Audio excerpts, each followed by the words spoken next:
Dr.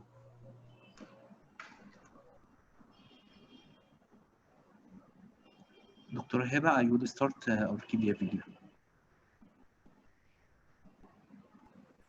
Okay, go ahead.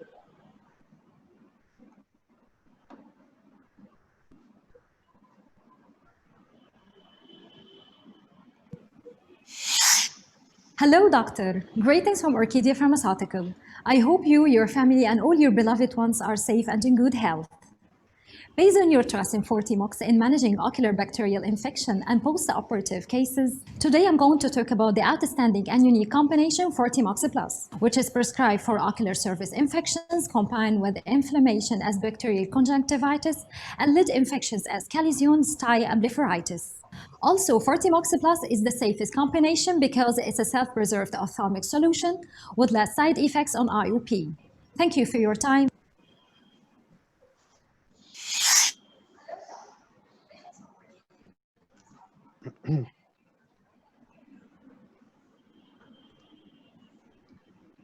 دكتورة هبة اتفضلي ممكن نبدأ دلوقتي. أشير السكرين. Yes.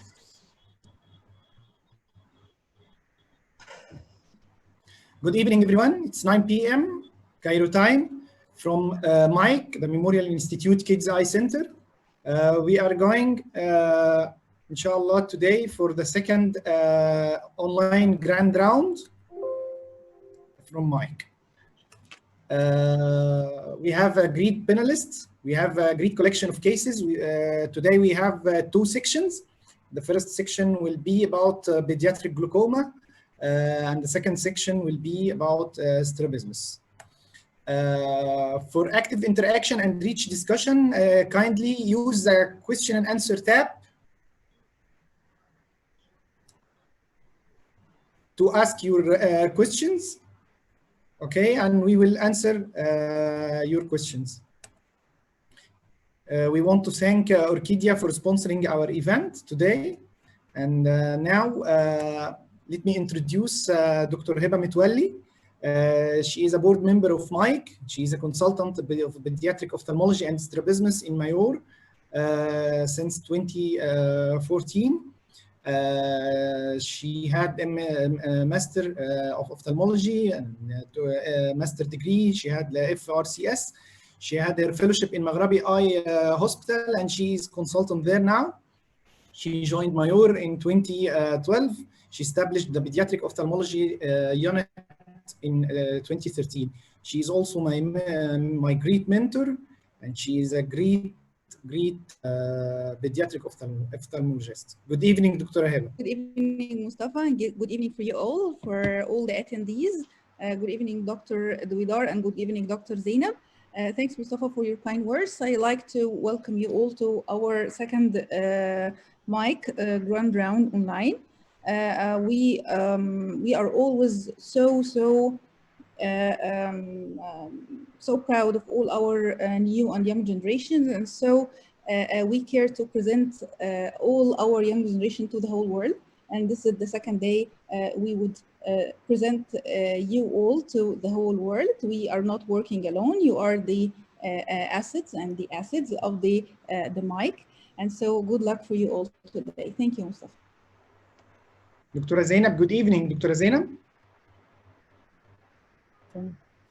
Good evening, Dr. Mustafa. Dr. Zainab is a consultant of pediatric ophthalmology and strabismus. She spent her residency in Al-Qasr Al-Aini. She had a master degree from Cairo University. She had the clinical attachment at the James Cook University Hospital, United Kingdom. Thank you, Dr. Mustafa. You're welcome, Dr. Zainab. Dr. Ahmed Diwidar, I kept you to the end because we will start with your session, with the pediatric glaucoma session. Dr. Ahmed is a consultant of glaucoma at Mayor. He is a former associate consultant of glaucoma at the National Guard Health Affairs in Riyadh, former glaucoma specialist at King Abdulaziz University Hospital. He is the best teacher in resident training program 2014 from the National Guard Health Affairs, and he is a fellow of the Royal College, Glasgow, since 2005. Good evening, Dr. Ahmed. Good evening. How are you? Let's start with your session, inshallah. Let's go now. We will start with our star, Dr. Nader Mumtaz. He is a fellow at the Memorial Institute of Ophthalmic Research. He is a member of the Royal College of Surgeons, Edinburgh. He got his fellowship of International Council of Ophthalmology, master degree from Cairo University. He is interested in the surgical management of adult and pediatric glaucoma, and he recently published in the British Journal of Ophthalmology. Dr. Nader, good evening. Hello, good evening, Dr. Mustafa. Thank you for your words. Let's go straight to start with your case. Okay. I will stop sharing my presentation.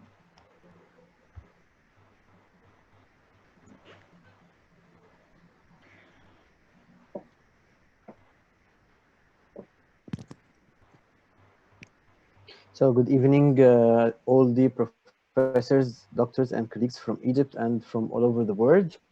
Today I'm presenting a rare case of steroid-induced glaucoma that's rare in children, and this case is extremely rare that we have just seen it at the Memorial Institute Kids Eye Center, Mike. I do not have any financial interests, so we start by receiving this case and documenting this case of an 8-year-old child from Aswan, came with recurrent respiratory tract infections, and his mother was saying that there is redness, tearing, and eyelid forced closure since birth. What she said that there is a lesion, what's called a membrane. This is the picture of the membrane. This is a disfiguring membrane causing thickening of the upper and lower lids bilaterally.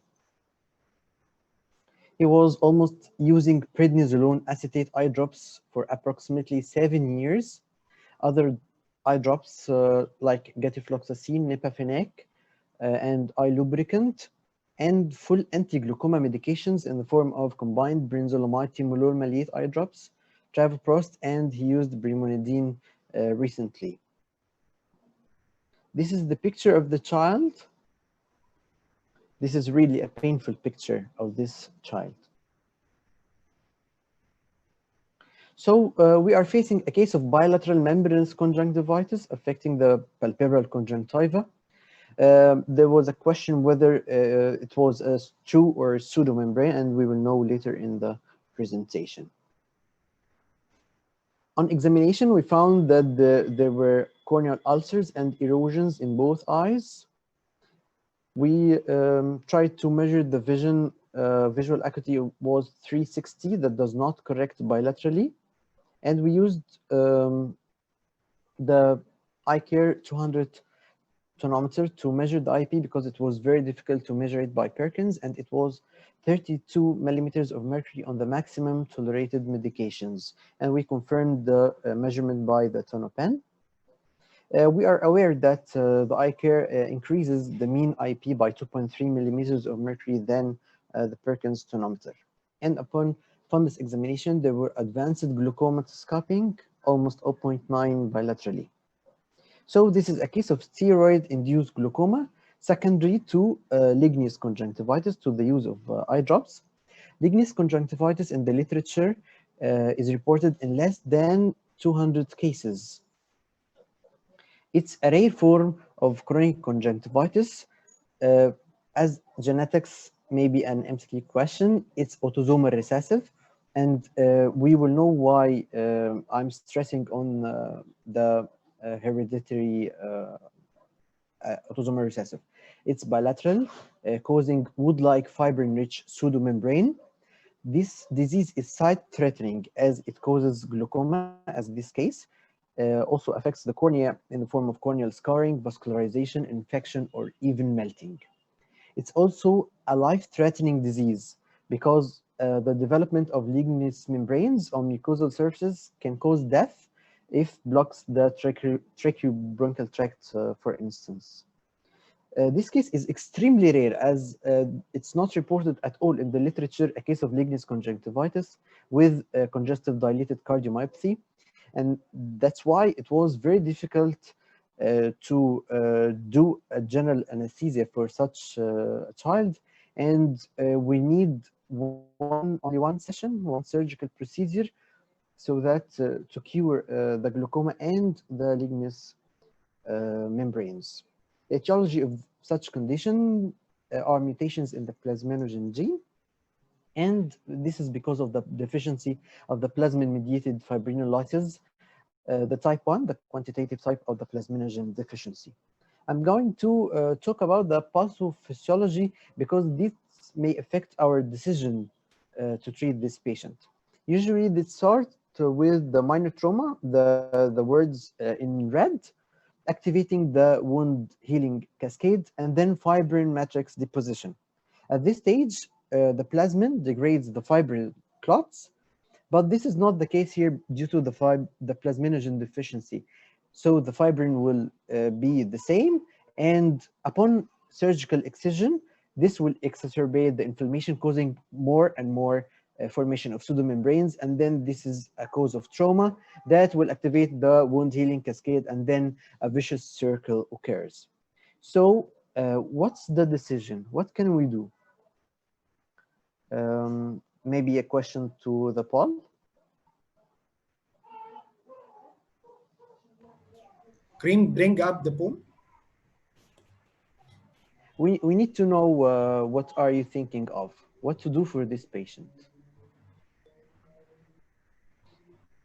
For active discussion, dear attendees, kindly share with your opinion in this poll.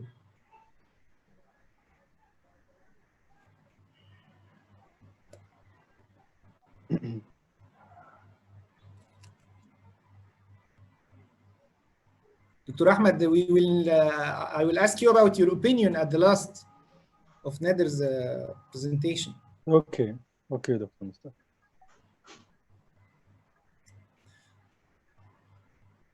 Okay, Karim.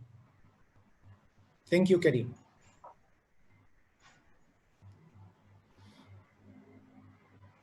Well, most of the results are for the trabeculectomy, Trabecular. 41%. Yes. Yes.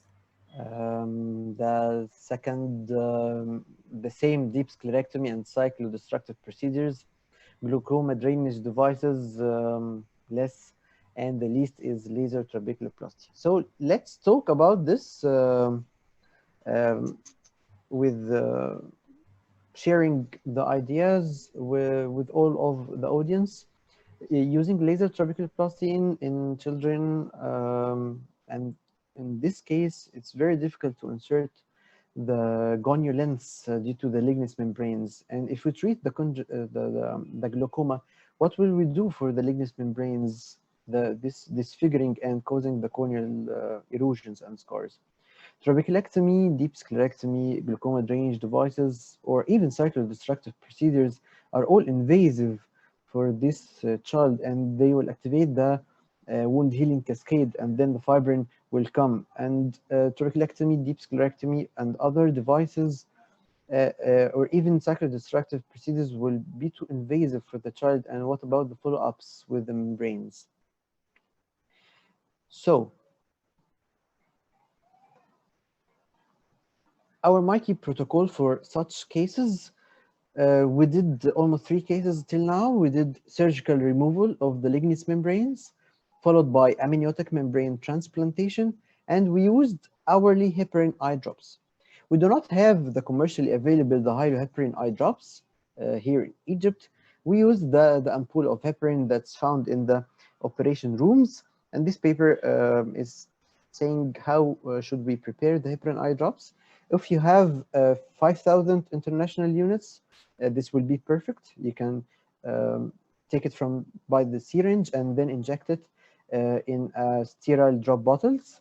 But if there's 10,000 international units per milliliter, it can be diluted using the saline to a concentration of the 5,000 international units per milliliter, and then pack it in sterile drop bottles like that of eye lubricants or something like that. And for the glaucoma, we did the least invasive procedure found nowadays is the micropulse transscleral diode laser cytophotocoagulation. And here is our device. This is the intraoperative picture of the child. This is the amniotic membranes after removal of the lignous membranes, and this is the sutures away from the cornea. The amniotic membrane transplantation was first described by the Italian Barabino and his co-workers, published in the American Journal of Ophthalmology since 2004. He first reported how to use amniotic membrane after removal of lignous membranes, and the use of heparin in this huge study used for almost 5 years, and we use it till now. The child we operated 1 year, and we used the heparin hourly for the first 2 weeks, and then 5 times daily for 1 year, and it did not recur till now. According to the follow-ups, at day 1 the IP was 18 millimeters of mercury. At day 8 the IP was 13 millimeters of mercury, and after 3 months the IP was 17 millimeters of mercury. Until now the IP did not become higher again.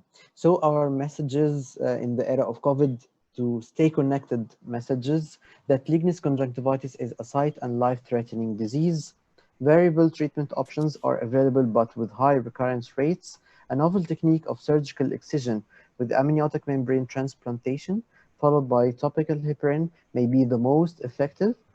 Micropulse transcleral cytophotocoagulation is an efficient, non-invasive glaucoma treatment that achieves a sustained IP reduction. And thank you so much.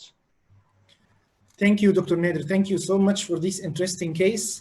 Thank you. And I have a question for you. Okay. You said that lignous conjunctivitis is life-threatening condition. Yes. In your patient specifically, do you have a life-threatening disease or something? Yes, yes. He has an elder brother who died from the recurrent respiratory tract infections. Most pediatricians are not aware for this condition, and we told them that this was because of the lignous membranes that closed the tracheobronchial tract, causing the sudden death. And also, this is the second child having the condition. I received second child, but you said it's an autosomal recessive condition. Yes, yes. So we consulted their parents to do genetic counseling, and we already have the genetic center at Mike, and we are investigating this nowadays. Thank you, Dr. Nader. Thank you so much for your Thank you, Dr. interesting Mustafa. Thank you so much. Dr. Ahmed, you choose the cyclodiode. The micropulse, actually. The micropulse cyclodiode. Do you usually use it for cases of steroid-induced glaucoma in children, or when do you use it? In such case, especially as Dr. Nader said, for doing trab or deep sclerectomy or glaucoma drainage device, we need a fresh and a healthy conjunctiva in order, because all of these surgeries needs a bleb or so in such case we will induce trauma, and the membrane will fibrose the conjunctiva, and it will fail, and it will be like nightmare to close even this conjunctiva during the surgery. Yes. So the best thing to do is the least invasive. The ordinary cyclodestructive procedures induce inflammation even. The micropulse is cyclodestructive, but it is very gentle cyclodestruction. It doesn't cause such inflammation. And I think in such case, it induced a very good result, as Dr. Nader just told us. Yes. Yeah. Thank you for this interesting case. Thank you. We will go for Dr. Mahmoud Hassan's case now. Excuse me, Dr. Mustafa. Yes, Dr. Heba. I have very interesting questions for Dr. Nader, and I guess all the audience might benefit from the answers. We have a question from Dr. Magdi Afifi. What about systemic and topical plasminogen in your case, Dr. Nader? And what about recurrence of the membranes? I think you already talked about the recurrence of membranes. But what about systemic and topical plasminogen? And also we have 2 remaining questions. Please answer the first question for Dr. Magdi. Well, some others try also the fresh frozen plasma, and it worked in many papers. We do not have or we do not prepare that plasminogen here in Egypt, and many patients are not aware of this as it's extremely rare. In 8 years, we have just seen only 4 or 5 cases. I do agree that we can use the plasminogen and also the fresh frozen plasma. It works well, and there are many papers about talking about that. Yes, I do Okay, agree. we have another question from Dr. Suzanne Abdel Karim. What about amniotic membrane you use? You use fresh or dry commercially available amniotic membrane, Dr. Nader? Well, this is an excellent or a perfect question. In the first 2 cases, we used the fresh amniotic membrane, but in this case, we used the dry, and we thought that it will not work as the fresh amniotic is better, but it worked. So if it's not available at your center, you can use the dry amniotic and it will work. We need also to share the experience of all audiences.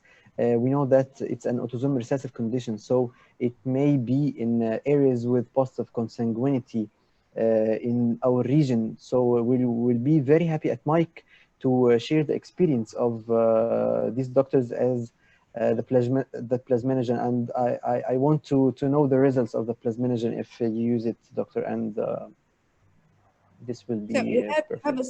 you have a similar comment from Dr. Amal El Hamidan. She shared her opinion about it. The fresh frozen plasma is recommended and is more effective than heparin eye drops. Thanks, Yes, Dr. yes. Nader, for the very Thank interesting you. presentation. Thank you so much. Thank you. Okay, Dr. Mahmoud, Good evening. are you ready? Yes. Dr. Mahmoud is a glaucoma fellow at the Memorial Institute of Ophthalmic Research. He is a member of Royal College of Surgeons, Edinburgh. He is a fellow of International Council of Ophthalmology. He has his master's degree from Al-Manufaya University, and he is interested in the surgical management of adult and pediatric glaucoma.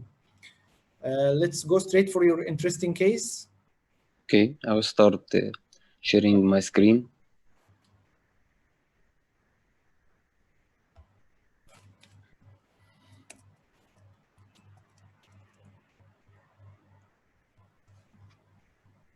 Okay. Good evening, dear professors and doctors. Today I will discuss a case of Sturge-Weber syndrome associated with glaucoma. I'm Dr. Mahmoud Hassan, glaucoma fellow at Mike. This child came to us. He was 1 year old. He came to our pediatric clinic 3 years ago. He was suffering from photophobia and lacrimation. While we examine and inspect this child, we found that there was a port wine stain in his midline of his face, localized more in his right eyelid. Right eyeball was bigger in size. We took a history from his mother. Past medical history, there was convulsion since 2 months, weakness in his left half of his body. He was in anti-convulsion therapy, and family history was irrelevant pupil with no RAPD. We did examination under general anesthesia. Right eye revealed cloudy cornea, deep AC with Hebsch striae. Horizontal corneal diameter, right eye was 11.5 and 12.5 vertical and horizontal millimeter, and intraocular pressure, right eye was 28 millimeter mercury, left eye was 14 millimeter mercury. This is a picture of his Hebsch striae under microscope. Left eye was totally normal. While we do fundus examination of this child, his right eye was there was cupping. CG ratio was about 0.5, and left eye was normal. CG ratio was about 0.2. There was no evidence of choroidal hemangioma. His mother has his CT and MRI. CT scan show bigger size of his right eyeball with calcification of right hemicortex. MRI brain show atrophy of right hemicortex. This is a poll question. What should we do to this child? Give him topical eye drops. Do combine the trabeculotomy, combine the trabeculotomy with mitomycin C, filtration surgery and drainage implant, non-penetrating surgery, or cyclodestructive procedure. This is a poll discussion. It's a very interesting case, Dr. Mahmoud. Okay. Dr. Ahmed, what about the medical treatment in such cases? Well, sometimes medical treatment are recommended and give good results in such cases, because the surgery in such cases may have high risk. But sometimes we are obliged to do the surgery if there is like advanced cupping or uncontrollable pressure. Yes. Yeah. Thank you, Karim.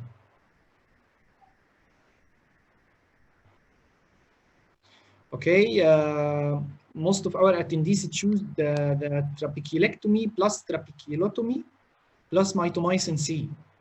But it's obvious that we have not a single answer. Okay. Let's see what we have done. Decision in this case, we give the child the topical Travenorm eye drops once daily. Then we prepare the child for combined trabeculotomy. This is a picture in the operation. The conjunctiva is pulled back, revealing dilated episcleral vessels due to increased episcleral venous pressure. A scleral flap is made, and this section identifies the Schlemm canal. 6O nylon suture is threaded into Schlemm canal for confirmation. Then one arm of the trabeculotome is inserted into the Schlemm canal. Gentle twisting motion of the trabeculotome allows entry into AC and allow formation of direct drainage of aqueous into Schlemm canal. This is a picture post-operative 1 week, and intraocular pressure measured by Perkin was 16 millimeter mercury. The child come after 1 year. On examination, corneal diameter increased to 13 and 14, vertical and horizontal. Intraocular pressure was 18 millimeter mercury. We give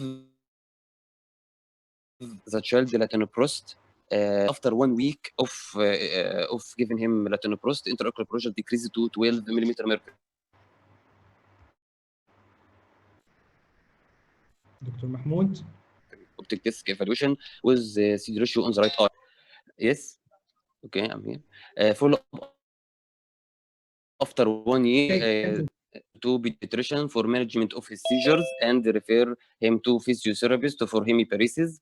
The child was followed up every 6 months. After 4 years, corneal diameter was the same. IOP was 14 millimeter mercury. Best corrective visual acuity was 6/18 and 6/6.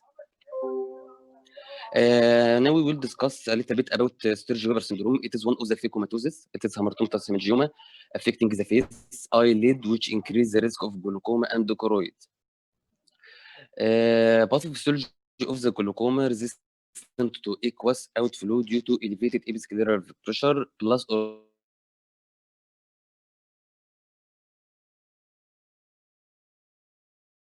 minus angle anomaly. Glaucoma to 70% of the cases. Sturge-Weber syndrome is characterized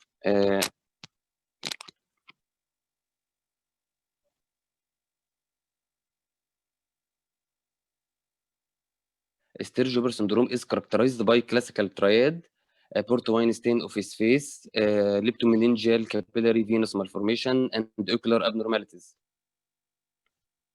There is Roche scale used for classification of the Sturge-Weber syndrome.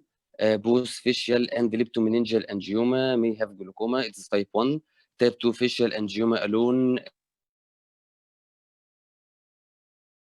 have glaucoma. Type 3 isolated leptomeningeal. Challenges in management of glaucoma associated with Sturge-Weber. It is very difficult than normal congenital glaucoma. If topical medication doesn't produce adequate response, glaucoma filtration surgery is the procedure of choice. Trabeculotomy with complication like choroidal effusion and suprachoroidal hemorrhage. There is a study done by Awad and his colleagues about using medical treatment in Sturge-Weber syndrome and glaucoma cases, and it is used in early stages in glaucoma as a temporary maneuver till you doing surgical procedure. And there is another German study done in 2012 about using medical treatment in glaucoma cases associated with Sturge-Weber syndrome. Devendra Sood recommended combined trabeculotomy. This is a study done in 2018 about long-term intraocular pressure after combined trabeculotomy in glaucoma associated with Sturge-Weber syndrome, which concluded that combined trabeculotomy showing promising result as treatment of Sturge-Weber syndrome associated with glaucoma, which support our management in this case. Budens and his colleague and Jaya Kosak study support the usage of glaucoma drainage implant. This is an old study about two-stage braided field glaucoma implant for childhood glaucoma with Sturge-Weber syndrome, which clarify effectiveness of using this glaucoma drainage device in two stages that decrease the risk of post-operative hypotony. And this is another study done in 2018 about Ahmed valve in childhood glaucoma with Sturge-Weber syndrome, and it supports usage of glaucoma device, the filtration device in these cases. There are other techniques just like non-penetrating glaucoma surgery, and it has the privilege of reducing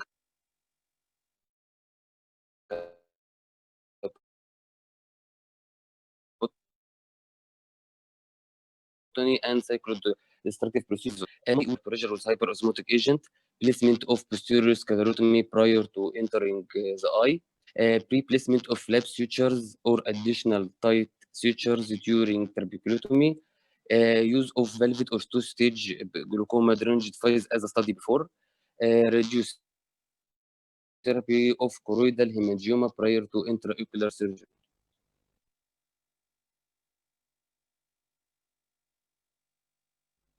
This is a study done in 2003 about doing posterior sclerotomy in cases of glaucoma with Sturge-Weber, and it showed great benefit of doing posterior sclerotomy to avoid complications like suprachoroidal hemorrhage or choroidal effusion. Seizures is a common feature in the first year of life due to hypoxia and ischemia of gluteus and cortex.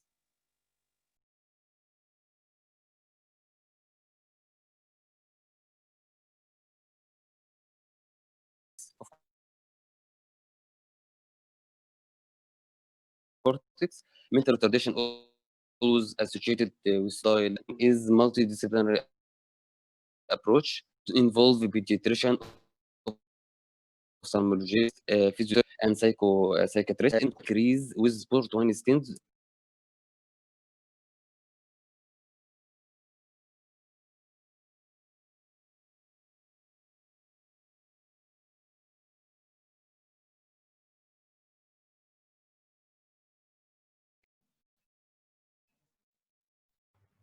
Thank you, Dr. Mahmoud, for your interesting case.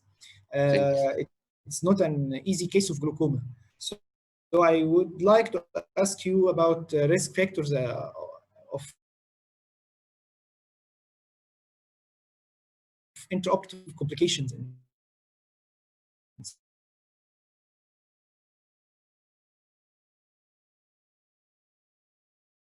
such cases. Hemorrhage and there are. Dr. Mahmoud, I think you have a there is another complication procedure which can you hear me now? Now, yes, now you okay. Another complication due to sudden decompression during or after the filtration procedure, it may lead to choroidal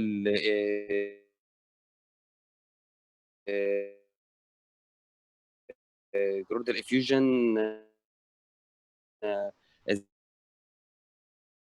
That's why we do from our attendees.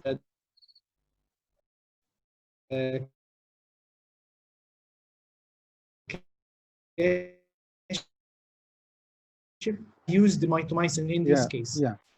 Okay. Actually, I will go for deep sclerectomy, which is much more safer for me. But as you know, deep sclerectomy needs a learning curve.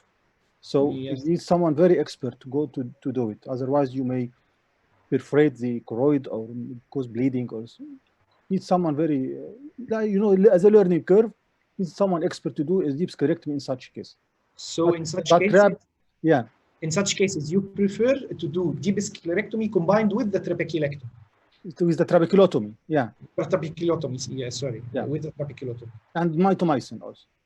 Okay, so you believe in such cases we need to combine both procedures? Yes. The If- angle surgery and the filtration surgery. Yes. Okay. We have a question from Sarah Khan. Why trabeculectomy if episcleral pressure is high? She's asking. Well, if sclera is high, Well, we need to lower. He's asking about trabeculotomy, Dr. Mustafa. Trabeculotomy, yes. Trabeculotomy? Why trabeculotomy if episcleral pressure is high? She wants to know why you added trabeculotomy to that trabeculectomy. We are trying to have all what we can do in one session for such a child. We don't want to put him in another surgery. So trabeculotomy, actually, it is the primary procedure for most of the congenital cases, even for the secondary glaucomas, primary or secondary glaucomas. So we combine it as routine. Yeah, okay. And the results are good. I had the presentation last week. You know, such simple same case. I did deep sclerectomy with trabeculotomy, and we had good result. Yeah, another case, not this. Another case of Sturge-Weber syndrome. Yeah. What about other phacomatoses? Do you have the same experience with glaucoma secondary? I don't have such an experience, and I didn't see a lot of other phacomatoses. I have seen 2 or 3 cases of Sturge-Weber.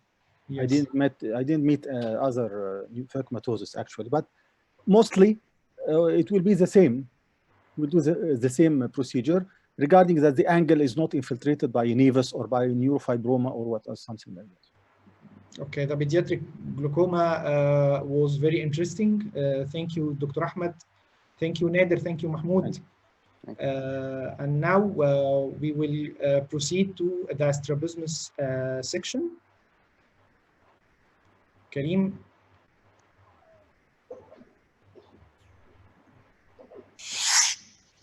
Hello, doctor. Greetings from Orchidia Pharmaceutical Company. I hope you, your family, and all your beloved ones are safe and in good health. Today, I'm going to talk about glaucoma patients. Twinzol brings patients to the targeted IOP regardless of their baseline. Twinzol reduces the IOP by 30% for patients whom IOP is more than 25 millimeter mercury. And for those whom IOP is more than 30 millimeter mercury, Twinzol could reduce it up to 50% of the IOP. Another product for your glaucoma patients is Alpha Nova. Alpha Nova is the perfect add-on therapy with a superior neuroprotective effect, along with less incidence of ocular allergy, as Alpha Nova is preserved with sodium purite. Finally, I would like to remind you with OcuGuard, a tailored formula of vitamins, minerals, and herbs. Thank you for your time. Thank you, Orchidia. And now, let's go for the strabismus surgery with Dr. Magid.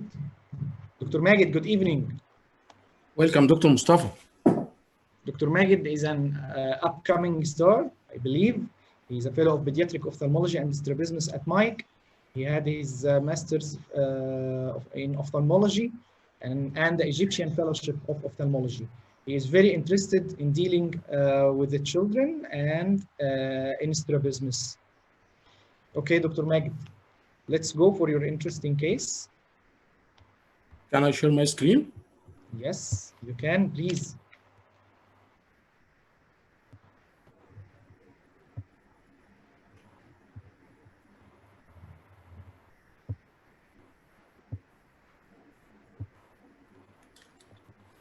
Good evening, dear doctors and colleagues. My presentation today is one surgery is sometimes is not enough. It's a case presentation of 14 years old male child presented with ocular deviation of the right eye 8 months ago. History showing ocular deviation following head trauma 8 months ago, and there is no previous ocular surgery and there is no fever. Ocular examination showing anterior segment is free, the pupil is rounded, regular, reactive, and the fundus examination was normal. Visual acuity showing 618 OD and 66 OS, and the current refraction is irrelevant. The photo of the patient showing right esotropia in the primary position 65 prism diopter, increasing in the right gaze up to 100 prism diopter with marked limitation of the epiduction of the right eye in the right gaze, not crossing the middle line. and decreasing up to 45 prism diopter in the left gaze, which is normal. Cover test and ocular motility showing marked limitation of the epiduction of the right eye up to -4. This is not crossing the middle line. The patient having right esotropia in the primary position 6.5 prism diopter, and there is no epiduction saccade of the right eye in the right gaze. No other cranial nerve affection, and there is no gaze palsy. Neuroimaging was done, which is normal. So the first pool discussion, what's your diagnosis?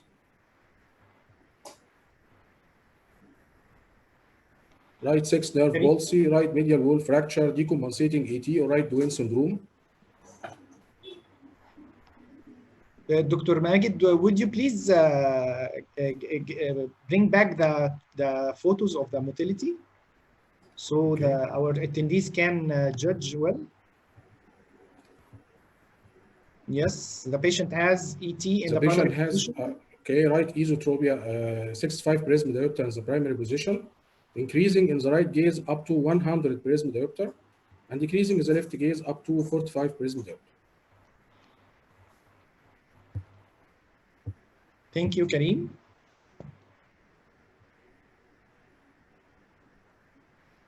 So the pool discussion, we have 4 questions: right 6 nerve palsy, or right medial wall fracture, or decompensating ED, or right Duane.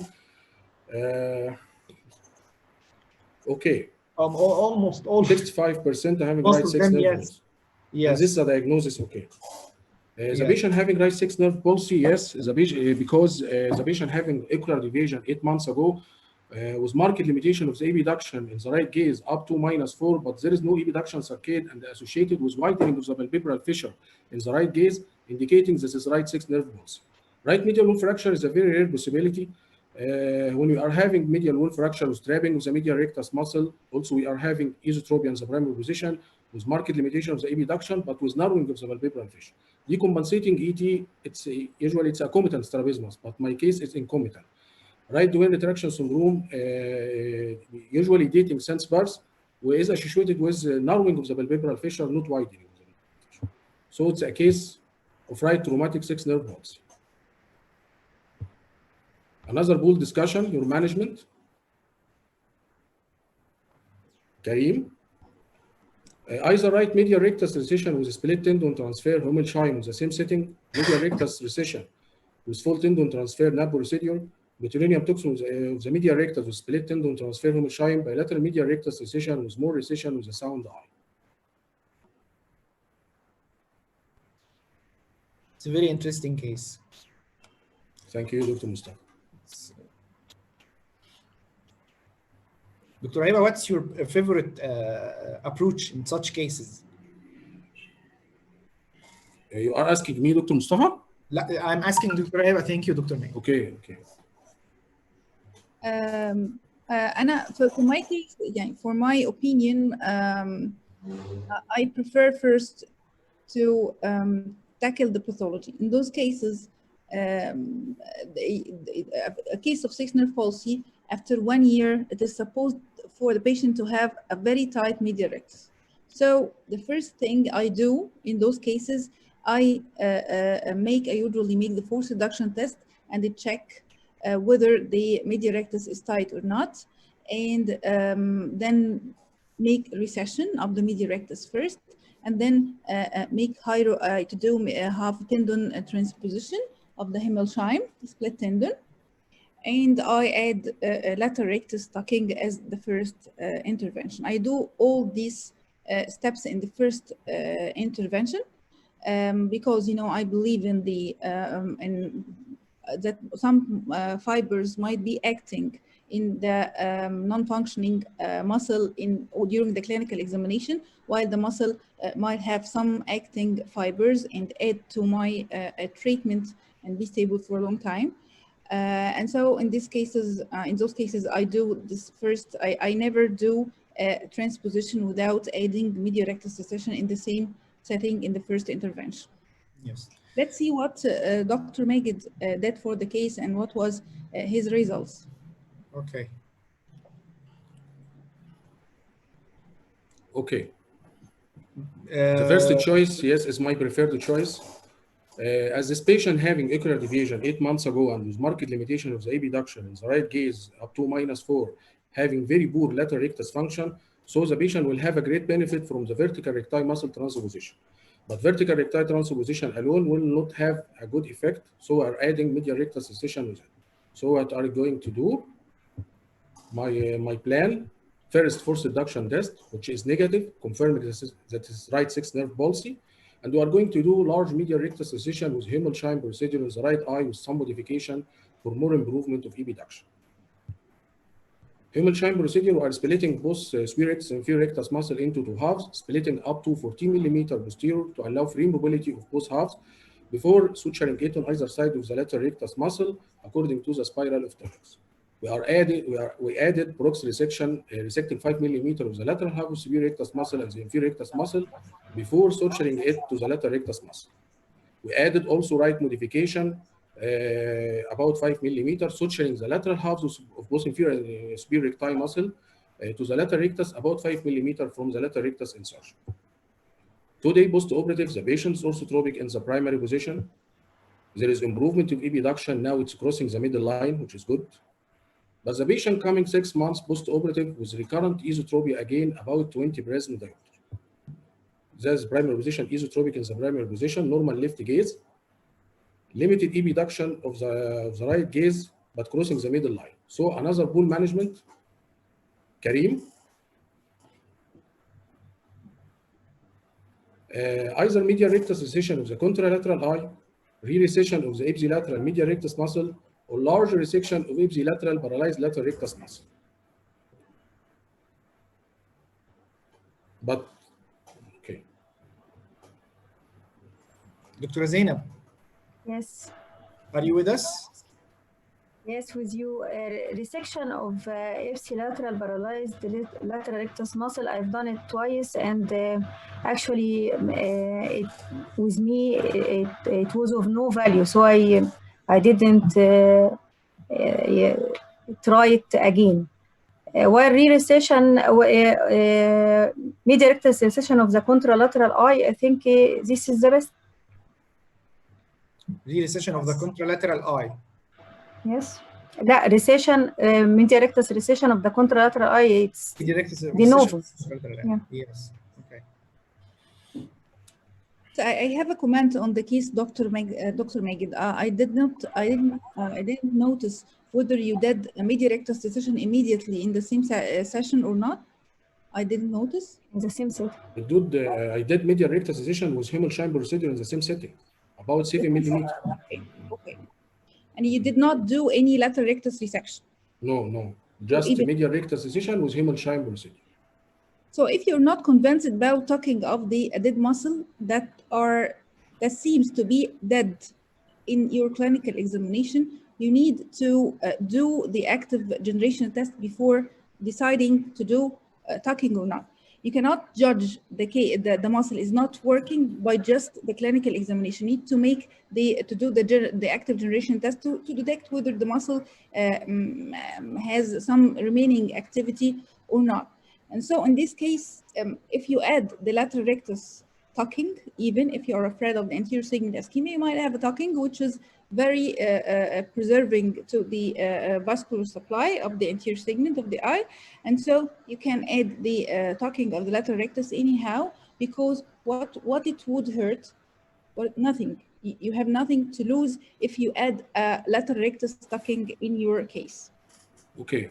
But the patient having good visual acuity in such eye, if you are acting on 3 muscles, if you are acting on more than 3 muscles in one eye, there is a high risk of anterior segment ischemia. So we are afraid from doing resection of the lateral rectus muscle with other 2 muscles. I just said you tucking. Lateral rectus tucking, which is vessel preserving. It's a good choice. It's a good choice, but we don't do it. Dr. Heba, do you think it is beneficial in your cases? Do you think it was beneficial to do resection or tuck to a dead muscle? I don't know if I'm right or wrong, but I have a case series with tucking of a dead muscle, which never let me down. I do tucking of the dead muscle in all my cases, and I have very good results and stable results over time. I believe in to decide not to touch this muscle, I need to make the active generation test. Many patients are incooperative, not much cooperative to do the active generation test. Sometimes you have results and sometimes you're not sure. And so I try to make it as a routine in all my cases. And so I found it is very reproducible for me and predictable in all my cases. And my policy in all the cranial nerve pulses cases is that I never go to the contralateral eye without getting the best out the paralyzed eye. So I do everything and I use everything, every little thing in the paralyzed eye first, and then switch to the other eye. Okay. And So, another thing, you have a very large angle, 65%. yes, 65%. And so 65%. and so it's not expected to have good results of just only having or doing the medial rectus recession and the flat tendon Himmelshime in the ipsilateral eye. So we are having some modifications like resection, Brooks resection, and right modification to increasing its effect and more improvement of epiduction. The medial rectus recession, the ordinary medial rectus recession would correct only 20 present diopters maximum, and if you make strengthening force against the recessed muscle, you might have more and more results, almost 30 present diopters of correction. And they have split tendon have a Himmelshime in the reviews. It would never correct more than 20 present diopters, whatever you did.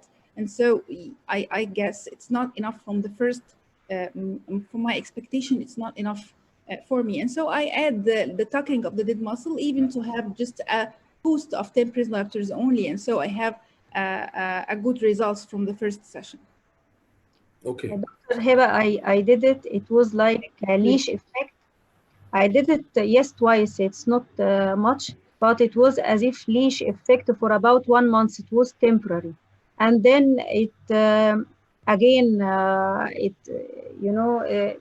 recur again. So I didn't, but as you have said, it is not harmful. You would lose nothing if you tried this. Yes. And then post your management in the next setting with contralateral eye. Another thing and another opinion which is very convincing actually is that if you doing the contralateral medial rectus, what do you expect? You expect that the hearing glow, the muscles would go more, the impulses go more and more to the recessed medial rectus, and so as going to the paralyzed contralateral lateral rectus. Do you believe that the impulses, just those impulses, can just post a dead muscle? If you believe this is a dead muscle, this muscle is dead, do you believe that the hearing slow would correct and would give and would wake this muscle up? Never. You need to boost this muscle, so when you do the contralateral medial rectus session, the hearing glow would be more beneficial and more reproducible in your future stability of the angle even. I know many patients that are not, many doctors are not convinced with this principle, but I have many cases, and I would do a case series to publish a case series of all my cases. I already presented all the cases, a large group of cases in many conferences. I think in the last couple of years, but I would better publish a series of cases for everyone to know that it might be beneficial in your management. Okay, agreed, Dr. Heba.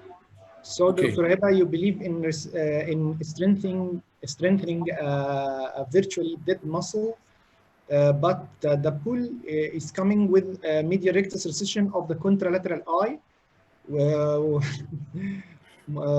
Almost 50% of the attendees choose the medial rectus recession. So, you know, large resection of the lap ipsilateral paralyzed lateral rectus.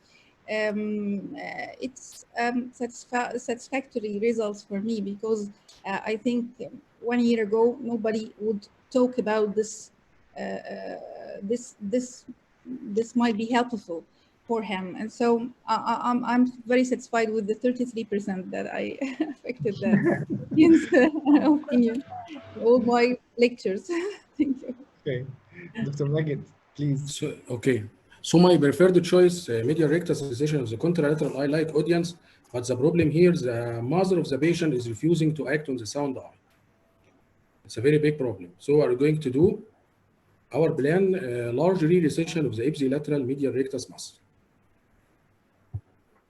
2 weeks post-operative, the patient is orthotropic in the primary position with normal left gaze, normal up gaze, normal up and right gaze. And there is limitation of the abduction of the right eye, but crossing the middle line. So the patient is orthotropic post-operative, but because of large re-recession of the medial rectus muscle, we are having right limited deduction of the right eye.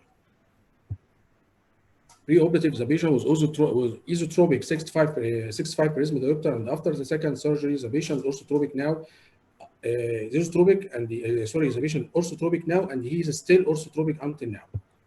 Review of literature showing Hurl's pediatric ophthalmology showing in eye with totally paralyzed lateral rectus muscle and esotropia in the range of 55 prism diopter, the medial rectus should be recessed approximately 12 millimeter. Anything less than this amount will result in an eye will become more esotropic with time. Any more than 12 millimeter will cause substantial limitation of deduction. Resecting the lateral rectus muscle may not give much additional benefit if totally paralyzed. Other review of literature showing outcome of 3 different vertical rectus muscle transposition procedures for complete abducing nerve palsy. Either full tendon transposition, full tendon transposition with 4 millimeter resection, full tendon transposition with myopix sutures. We have found full tendon transposition with resection corrected the most esotropia and improved impeduction to the greatest degree. Another review of literature showing augmented Himmelshine procedure to treat complete abducing nerve palsy, showing vertical recti transposition with Foster modification can create a binocular diplopia free field of 40 to 70 degrees in patient with 6 nerve palsy. Other review of literature showing outcomes after superior rectus transposition and medial rectus cessation versus vertical recti transposition for 6 nerve palsy, showing superior rectus transposition plus medial rectus cessation, showing equal reduction in esotropia but greater improvement in abduction rather than vertical recti transposition alone with less need for future intervention. So the take-home message, multiple surgeries in paralytic strabismus may be required. Association of Himmelshine procedure with Brooks resection and right modification gives better results than Himmelshine alone. Reoperating on the medial rectus muscle may put the muscle back further from the limbus than is recommended in standard strabismus surgery. Split tendon transfer with some modification is more preferred than full tendon transfer with less risk of anterior segment ischemia, especially if we are acting on 3 muscles or more. Thank you. Question. I have question for Dr. Magid. When you re-enter on the medial rectus, this medial rectus muscle, did you find that it was tight in the force reduction test? No, force reduction was negative, indicating this is complete paralysis of the lateral rectus muscle with no contracture of the medial rectus muscle. Actually, medial rectus muscle is a very sensitive muscle. We count even every half millimeters when we do in any case of esotropia. And so in this case, it's for me, it's unpredictable even to find this results without having a limited adduction of this patient. You need to counsel the patient before your surgery that he might have limited adduction in his opposite gaze, in his left gaze, when you do this large and huge amount of the medial rectus recession. Because you are putting the muscle far behind the equator, and you are weakening the muscle, the torque of the muscle, you are abolishing the torque of the muscle. I think the muscle would act on if it was put on the 12 millimeters, if it was very, very tight, and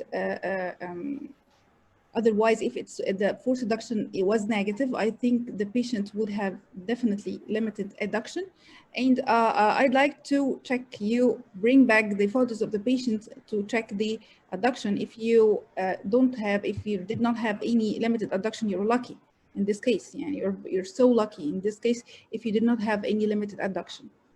Dr. I think Dr. Magid said that he has the patient had the -1 limited adduction. The patient post-operative have a Right. limited E deduction, right? -1.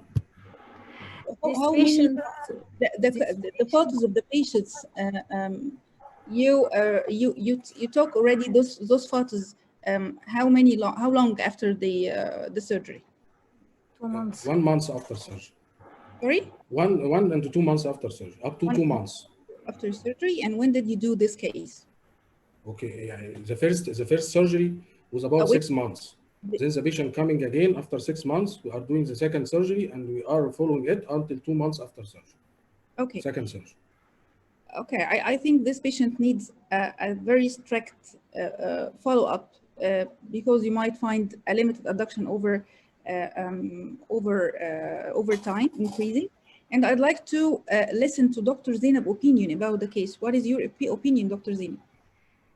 This patient, his job is a mechanic, and the first head trauma was from a motor car accident falling on his head, and he can't read.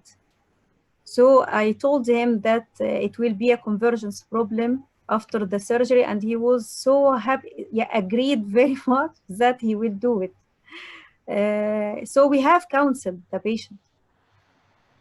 You have counseled the patient about this, yes, okay.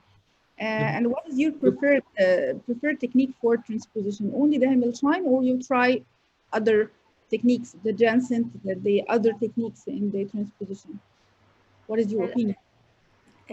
After I've heard the webinar of Dr. Linda, I will try superior rectus muscle only.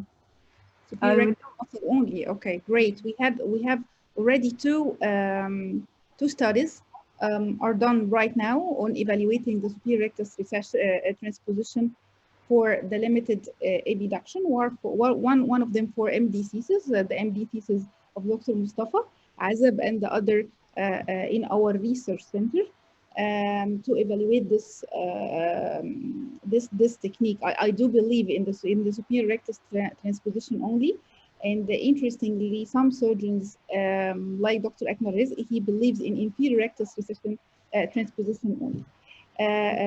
Thank you, Dr. Megan, for your nice case, and I hope you have this excellent result in all your upcoming cases. Thank you.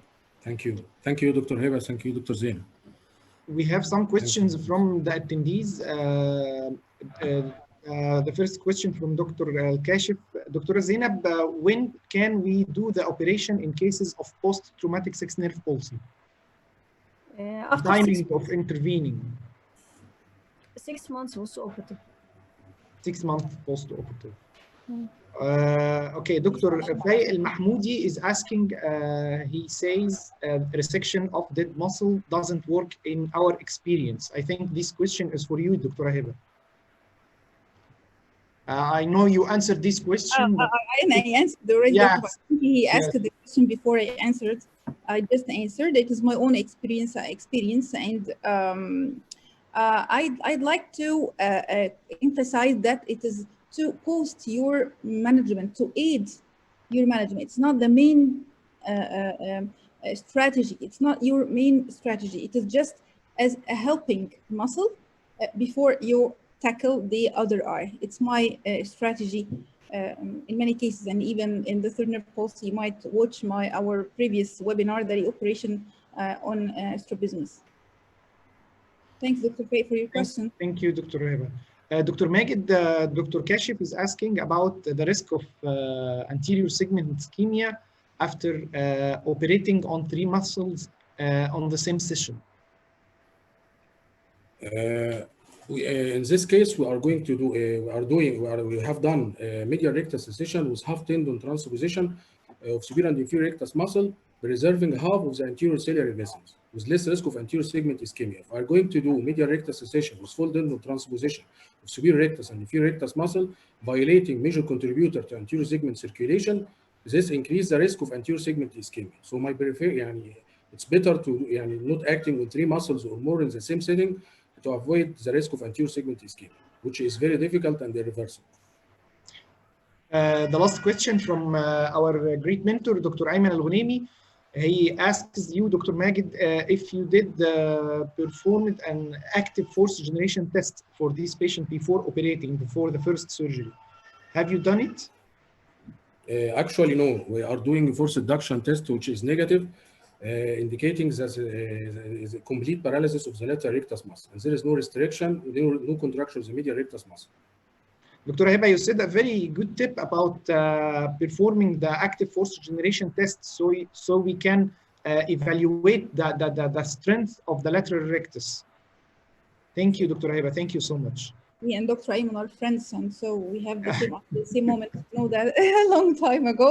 We have this every time. Okay, Dr. Salah, are you ready? Dr. Magid, if you please stop sharing. Yes, Okay. thank you. And now to Dr. Salah, مسك الختام.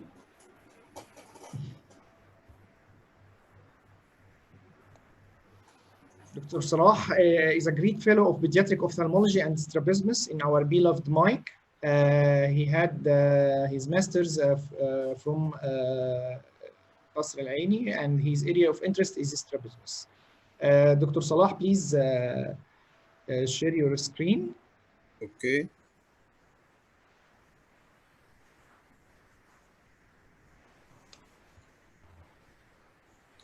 Thank you, Dr. Mustafa. Let's start. Yes. Good evening. Good evening, dear doctors and colleagues. Today my topic is about congenital nystagmus, not always benign. Let's start with the first case. 4 years old female child presented with repetitive oscillation of the eye. The chief complaint observed by the parent was abnormal head posture. As we see in this photo, there is left face turn. History of the present illness. The condition started at the age of 2 months old with no photophobia, fever, head nodding, or ocular trauma, no drug administration, irrelevant perinatal and family history. Ocular examination in such case is very important. We should do good ocular examination to exclude any anomaly.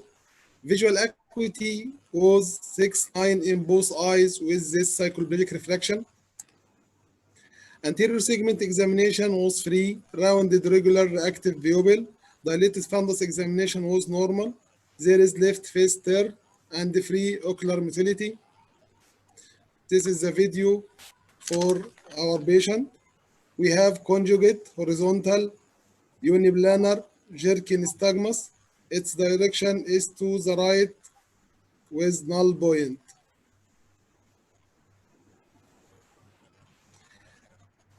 It has moderate frequency and fine amplitude, increase with fixation on far target and decrease with convergence. So what is the null point? We have in our case null point and its direction was to the right as we said before. The null point is the field of the gaze in which nystagmus intensity is minimal so that there is the best visual acuity. As a conclusion, we have a case of congenital nystagmus with left face turn. So what should we do? And this is a poll for our audience.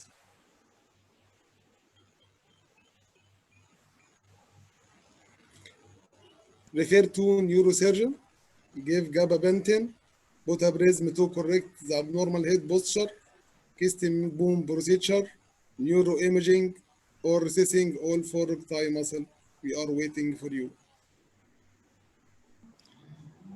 Dr. Zainab, have you ever did the recession of all four recti muscles? Unfortunately, no. Dr. Heba, Unfortunately, no. Dr. Heba, have you such experience in doing that? I don't have such experience, and I do not find it is beneficial nowadays with the era, because these days we have the era of Azopt. Azopt eye drops are very beneficial in reducing the amplitude and frequency of the nystagmus in most of the patients. We already enrolled a study in our research center, to evaluate the effect of ADOPT with the doctor. I have Dr. Sharif Kamel in the study, in this research with me to evaluate the effect of the ADOPT on all the pediatric cases, the effect on reducing the amplitude and the frequency, and even improving the visual acuity in some cases, whether the pediatric or in the adult cases. In this era, I don't find the recession of the four muscles is beneficial. This technique is beneficial anymore. I mean, so I don't have the experience in recessing all the four recti muscles in the nystagmus cases. And to the point, it is not, this technique cannot be done in any patient with abnormal head posture, with null point to the right or to the left. This is not just it. This question is not, this is not the right place for this question or this technique. In the literature, they are doing the recession of all recti, the four muscles, when the patient has no abnormal head posture and has nystagmus. And it's not the question, just he just playing with the audience to choose, to know what to choose. Okay, Karim, bring up the results, please. Neuroimaging. Oh, 50%. Most of our audience go to neuroimaging. Yes. Let we retard the discussion of this answer to the second case. When to choose neuroimaging and when to choose the other answers. In our case, we do a custom boom procedure, which is really described for nystagmus with related head posture. Its idea is shifting the two eye to the primary position by the same amount. As we see in this figure, the two eye is to the right, recession resection in both eyes, the two eyes is shifted to the primary position. In our case, we do lateral rectus recession 10 millimeter and the medial rectus resection 8.5 millimeter in the right eye, and medial rectus recession 7 millimeter, lateral rectus resection 11 millimeter in the left eye. The eyes are in right gaze and we want to move it to the left, as we see here. This is 2-day post-operative photo, 1 month post-operative photo, 3 months post-operative photo, lastly 6 months post-operative photo. As we see, there is no abnormal head posture as it disappears after the procedure. Let's go to the more case, which is more interesting. 8-month-old child presented with dancing eye. Chief complaint observed by the patient was abnormal head posture and dancing head. This is the photo of our child. There is left face turn and right head tilt, as we see in this photo. History of the present illness. Condition started at age of 6 months with no fever or photophobia, trauma, drug administration, but there is head nodding, which we should put in mind. Our family and the perinatal history was irrelevant also. We said before that ocular examination in a case of nystagmus is very important, as any abnormalities in visual pathway or anterior segment which may affect vision can cause nystagmus.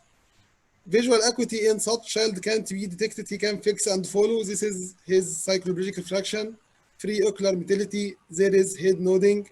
Anterior segment was free, rounded, regular, reactive pupil, but we have a mild optic disc pallor in both eyes on dilated fundus examination, and we should put this in mind. This is the video of our patient. We can see the head nodding, also the nystagmus.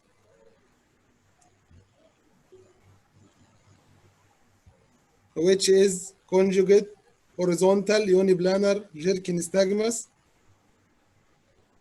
There was a null point, increase on fixation, and decrease on convergence. Let's have a look again on the video.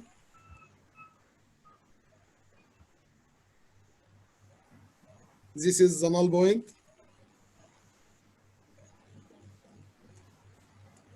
So is it a congenital nystagmus? We can say that it is a congenital nystagmus at it decrease with convergence, increase with fixation, there is left face turn, and it's a jerky nystagmus with null point. So what about head nodding and head tilt? What should we do? As the previous case, we have the same questions.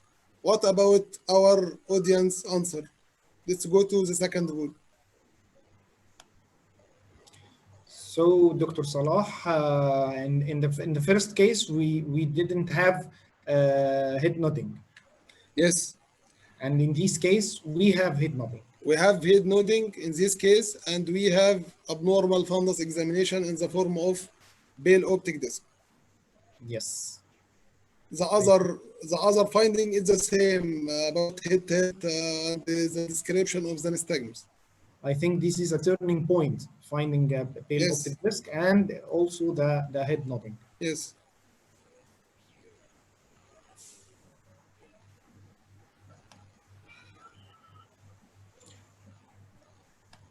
Okay, Karim, thank you. Dr. Salah. Okay. We have the correct answer. Yani, most of our audience choose also neuroimaging. So that yani, we will answer when to use a neuroimaging and when to use another answer. Okay. We do a neuroimaging. It is a case of atypical nystagmus. As we said before with Dr. Mustafa, we have head nodding and we have abnormal fundus examination of the form of optic disc pallor. Neuroimaging was done, which relieve a huge mass at the splenium of corpus callosum at this, here this at the arrow, about 5 millimeter in horizontal and vertical dimension. A huge brain tumor. Is it a case of spasmus niutanis? Usually spasmus niutanis is a pendular nystagmus, but our case is a jerky nystagmus. So it is a spasmus niutanis like nystagmus, which is often associated with underlying ocular, intracranial, or systemic abnormalities. First cases reported by Kelly was a case of optic glioma presented with spasmus niutanis like symptoms. This study indicates that eye and head movement indicating that eye and head movement recording don't allow differentiation between benign spasmus niutanis and spasmus niutanis like disease. The differentiation must be made on the basis of neuroimaging, so that neuroimaging is a must in this case. So what is the warning sign? Which should I put in mind? Number one, optic nerve dysfunction in the form of relative afferent pupillary defect, optic atrophy, optic disc pallor. Number two, associated atypical nystagmus. If there is upbeat nystagmus, which usually occur with posterior fossa lesion, or downbeat nystagmus, which may occur with Arnold-Chiari malformation, monocular nystagmus, gaze-evoked nystagmus, convergence retraction nystagmus, which occur with dorsal midbrain syndrome, or acquired nystagmus. This is the warning sign which we should put in mind. So take home message. It is mandatory to do neuroimaging in all cases of spasmus niutanis. As usually it may be benign, but sometimes as we see it may be associated with anterior visual pathway gliomas, or it may be spasmus niutanis like syndrome with associated intracranial or intraocular abnormalities or tumor. The presence of optic nerve dysfunction or atypical nystagmus like should arouse suspicion. Good history and ocular examination, as we said before, is a must to differentiate the benign congenital nystagmus from the dangerous acquired nystagmus. Thank you. Thank you, Dr. Salah. It's a great case, and it's very nice from you to put two different cases in the same and different approaches. Yes. Dr. Hisham Shaheen is asking you, how do you calculate the amount of recession and resection for such cases of nystagmus? I think he's asking about the custom bone procedure. Yes. Custom procedure, يعني there is a table يعني right in many boxes which is fixed يعني and our professors before that say يعني we can't change the amount of recession and resection. We measure the angle of abnormal head posture in the form of face turn, and there is a table which detect each angle, what to do, resect how much. It's written in the table. And before that, Dr. Ayman and Dr. Zainab say he can't change the number of recession resection detected in the table. يعني in some cases of XT or AT, we and our professors can change out of the table some degree, but in custom bone procedure, I think all of them يعني do what the table describe. يعني لأن الidea that is to shift the two eyes to the primary position by the same amount, so that we do what is written in the table after measuring the angle of face tilt. Dr. Heba, Dr. I need to know your experience with the Azopt. I saw many cases with you with the congenital nystagmus, and you always advise with the Azopt. What's your experience? Very nice cases that the vision improves with Azopt, and even the mother and father reported that the amplitude and frequency of the nystagmus decreased obviously. In the case, I have even cases with apologed nystagmus. In case I have a couple of cases with apologed nystagmus. The Azopt is very helpful in all cases of the nystagmus. I'm not talking about the abnormal head portion. I'm talking about the nystagmus. And this is my experience, and you can find this results in many researches, and you find it widely described in the literature. I'm talking about our study because we want to make our figures and our own results in our research center in the Memorial Institute. Before going ahead and say my opinion in Dr. Salah case, I'd like to thank you, Dr. Salah, because this case is the fruit of the day, really, because if we came up with just a conclusion or a take-home message, or stay-home message, as Nader always say, with this take-home message, it's very enough for me for this webinar. I'd like to thank first Dr. Zainab for supervising you and managing both cases, and I'd like to listen to her comment first before I say my comment. Please, Dr. Zainab, tell us your experience and your comment on both cases. First, I would like to ask you, Dr. Heba, please, about the Azopt. In which cases do you administer them? You mean congenital, sensory, any spasmus nutans? Any case of Azopt, not in spasmus nutans case. The pathology of spasmus nutans is different from the congenital nystagmus to give the Azopt. I give Azopt in all cases of nystagmus, whether in adult cases or pediatric age group, and even in all the cases with delayed visual maturation. It gives an excellent result in all those cases. It improves the visual function, it acts on the ganglion cell layer level, and it has a very marvelous and good results. I advise you all to try Azopt. And even in all cases with optic nerve dysfunction, the cases with hereditary optic nerve atrophy, or the patient with trauma or any optic nerve or severe retinal disease, even in severe retinal dystrophy, I give usually Azopt, as advised by our professor, Dr. Sharif Kamel long ago. يا حاج I advised اللي فاتح موبايل يقفله النت بدأ please يقطع. please mute yourself, Dr. Salah. Please صلاح mute. ميوت yourself. ماشي واحد شغال واحد بس. And so I have a very good experience, and I advise you all, for the sake of the patients, to try Azopt with all of them, because it would never hurt as well to give the patient the Azopt. Even if I saw some neuro-ophthalmologists even shift to the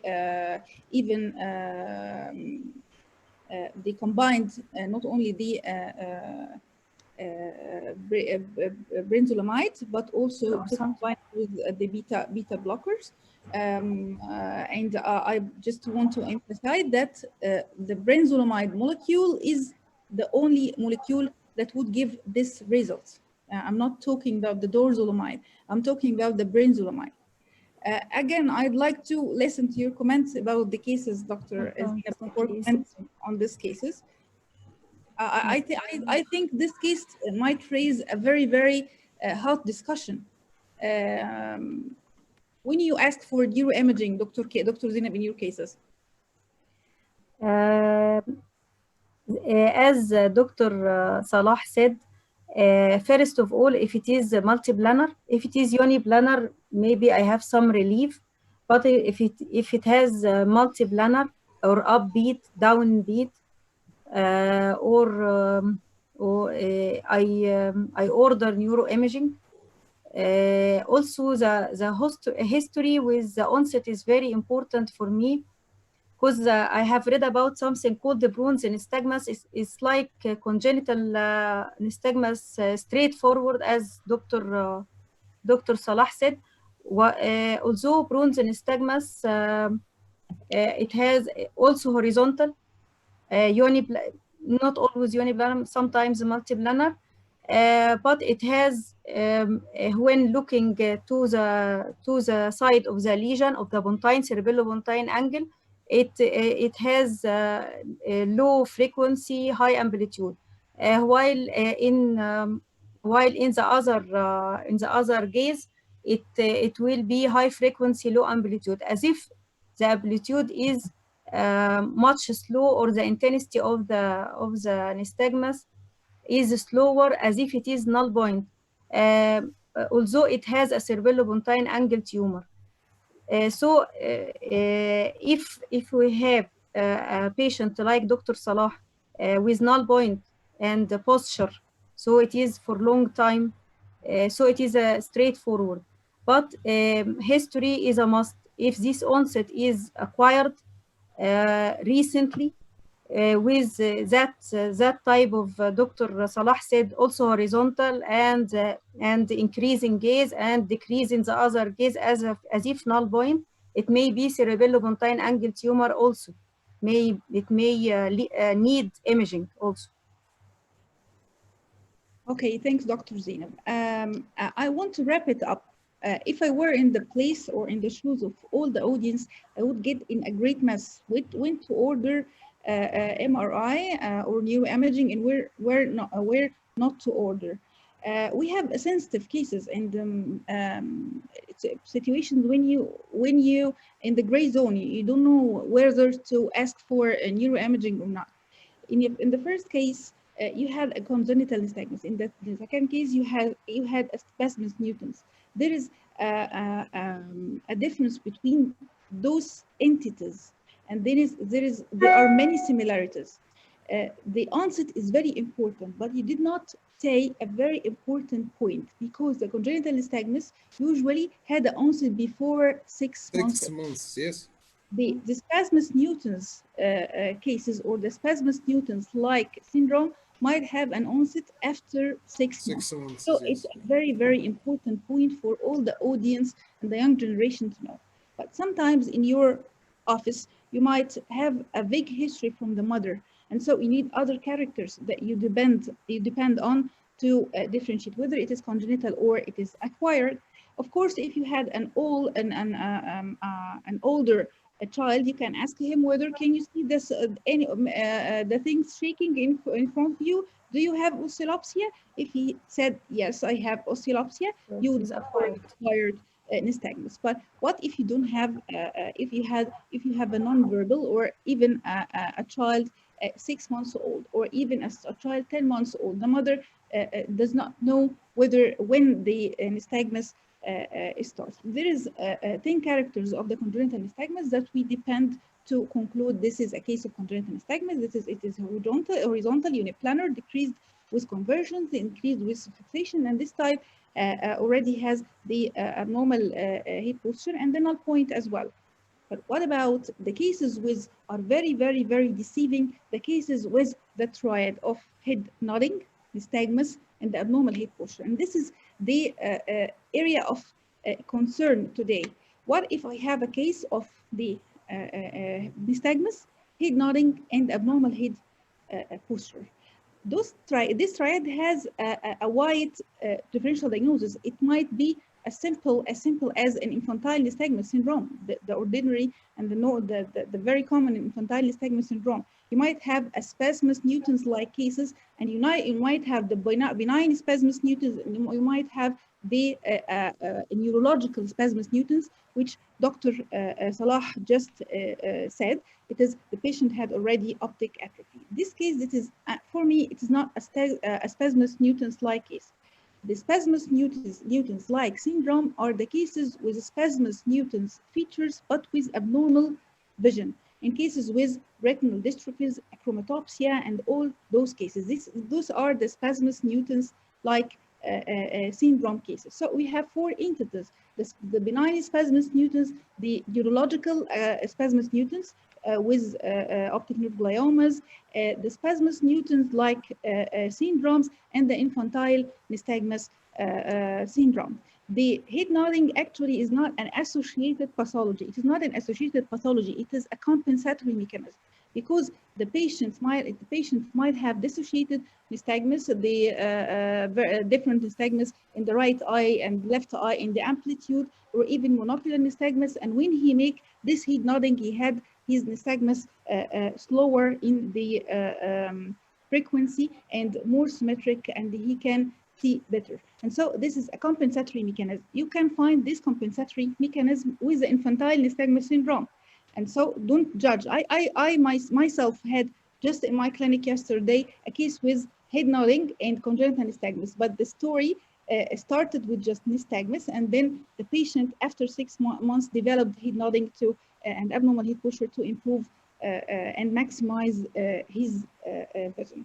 Another point, whether pendular or jerky, I know that the pendular nystagmus is more, the spasmus nutans is more to be pendular nystagmus, but the spasmus nutans like syndromes in all the 100% of cases in the literature, it is found to be pendular in 100% of cases in many literature.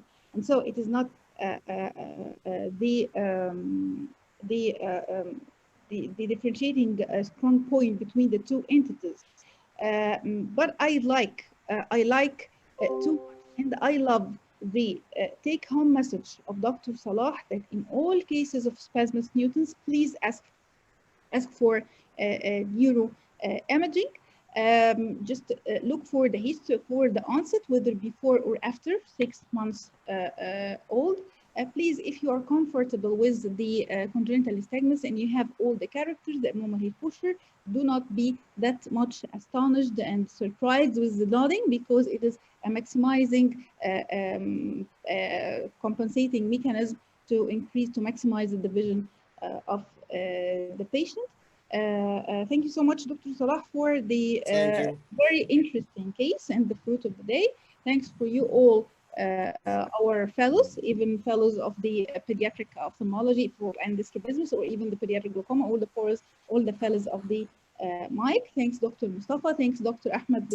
I just have one comment, Dr. Heba, about the question that one of the attendees asked about why trabeculotomy in stage Weber, although we have a high venous pressure, high episcleral pressure.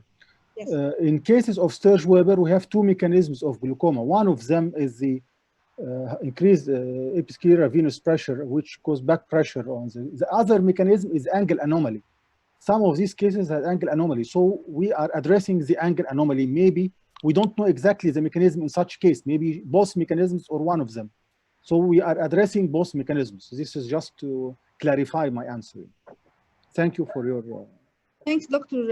Dewidar, and I think it's time to take questions of the audience. Dr. Mustafa, please go ahead Yes, and the azopt is on the top of the questions, Dr. Ahmed. All our attendees is attracted to the azopt. They asking about the dose and the age. So, in all cases, before 6 months of age, I just give it once or twice maximum. In the first year of life, I usually give it just twice per day, and continue on the azopt does not have continue to ask the patient to continuously put eye drops. Azopt eye drops is not harmful for the patient. It is not found to have any side effects, and so I ask the patient usually to continue using the eye drops for a long time. For more than 1 year old, I usually give a loading dose, use a loading dose. I advise with azopt eye drops for the patient to put the eye drops for 3 times per day for 2 weeks, and then to continue on just 2 times per day. I check my patient first after 1 month, and then I check the patient after that every 2 months. In every case, if it was possible, I check the visual acuity in every case, and that's everything. It's my regimen. Thank you, Dr. Heba. Dr. Zainab, will you use azopt? I didn't use Afterwards, it before, but it's a good advice. I think I will I will take it in my consideration. As Dr. Heba said, it has a good results with hair, so why not? It's harmful. It's harmless. Harmless, Yeah, yes. harmless. Thank you, Dr. Zainab. Thank you so much. Thank you, Dr. Heba. Thank you, Dr. Ahmed, for the great. Let me say just one final comment on one of the questions of the audience, because one of the audience was asking about the regimen of the Kestenbaum, or how we judge the amount of our resections in the Kestenbaum surgery. First of all, you evaluate the amount of the abnormal heat push, whether it is you have a mild angle or moderate angle or severe abnormal heat push. In my regimen, I measure it by prisms. I put prisms in the clinic against to neutralize the deviation, as if the patient, if the patient has a left face term, and so this his right eye as if exotropic, and so I put a base against the right eye and increase the prism power until I had the abnormal heat posture of the patient corrected, and then I divide the prism power by 2, and I got out the angle of the abnormal heat posture. Okay, and then I decide whether it is mild, moderate, or severe. We can make modifications on the tables. Actually, if the patient had esotropia or exotropia in the primary position, we can increase or decrease the resection and resections to help correcting the strabismus with the abnormal heat posture. But in all cases, you need to counsel all your patients that you might need a second intervention, because even with the Kestenbaum, the regular Kestenbaum, when you measure your angle of abnormal heat posture and you choose the right lateral rectus recession and resection, you might have postoperative deviation in the surprising deviation in the primary position. And so in all your cases, you need to counsel the patient about the need for another intervention. Not all cases are very, very excellent, like Dr. Salah case actually, and have a this very good results, but you might find surprises after Kestenbaum surgeries actually. Thanks for your. Dr. Heba, we have a repeated question from the audience. Dr. Hosni Hassan and Dr. Amal Al-Humaydan asked the same question. They asked about the mechanism of azopt. in such The cases? mechanism of azopt is not, till now, it is not well determined. It is not well described. Even you might search in the literature, you will not find even a single one sure answer. The common answer of this question is that the azopt eye drops acts on improving the foveation of the image and improving the function of the ganglion cell layer. It's everything about the mechanism of the azopt described. Till now, it is not well proved what is the exact cause of this good results after azopt use. Thank you, Dr. Heba. Thank you, Dr. Ahmed. Thank you, Dr. Zainab. Thank you so much, Dr. Zainab, for the nice cases of your fellows. One of the attendees asked about how can he get back this event. So I will share the link of our page. Okay. This is the web address of our page. Can you see it? No. It was here and then it's gone. Yes. It appears, Dr. Mustafa. Well, just Mustafa, please tell them about the YouTube channel, because many countries are not interested too much in the Facebook. They are interested more in the YouTube channel. You can find our YouTube channel, and all the videos will be uploaded on our YouTube channel, inshallah. Inshallah. Thank you, our panelists. Thank you, our speakers, and thank you, our attendees. Thank you. And good night. Thank you. Thank you, Dr. Mustafa. Thank you, Dr. Mustafa. Thank you.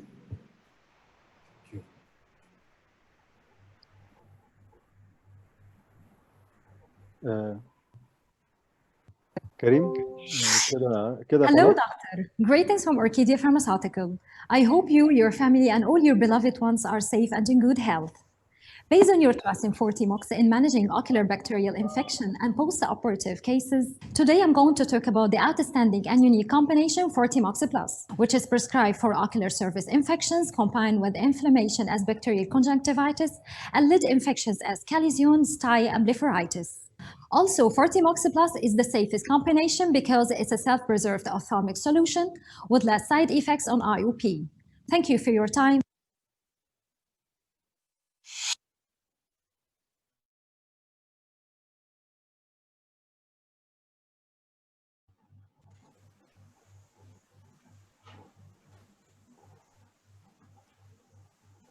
Thank you, Dr. Ahmed.